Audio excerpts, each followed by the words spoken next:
জানো তো আজকে আমি বানিয়েছিলাম সুপার ক্লে দিয়ে একটি কচ্ছপ। তবে এই কচ্ছপটি আমি কেমন করে বানিয়েছিলাম সেটারই ভিডিও কিন্তু তোমাদের সাথে শেয়ার করব। তবে চলো ভিডিওটি কিন্তু স্কিপ না করে ফার্স্ট থেকে একদম লাস্ট পর্যন্ত দেখে নেওয়া যাক। সবার প্রথমে কিন্তু আমি একটি কার্ডবোর্ড গোল করে কেটে নিয়েছিলাম, আর তারপর কিন্তু হাতের মাধ্যমে আমি অনেকগুলো টিস্যু একগুচ্ছ করে কিন্তু আঠা দিয়ে সেই কার্ডবোর্ডের ওপর কিন্তু বসিয়ে নিয়েছি।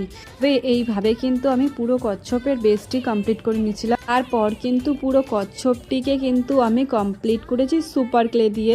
এখানে কিন্তু আমার নানান রকমের সুপার ক্লে ছিল, তবে পরে কিন্তু আমি পুরোটাই সবুজ কালার দিয়ে কালার করে নিচ্ছি। রং হয়ে যাওয়ার পর কিন্তু আমি কচ্ছপের চোখ আর কিছু কিছু ডিটেলিংস তার গায়ে অ্যাড করেছি। যদি তোমাদের এই ভিডিওটি ভালো লেগে থাকে তাহলে কিন্তু অবশ্যই একটি লাইক, শেয়ার এবং সাবস্ক্রাইব করো। আশা করছি ভিডিওটি তোমাদের ভালো লেগে থাকবে। আর নেক্সট ভিডিও দেখার জন্য একটু ওয়েট করো। আজকের জন্য টাটা।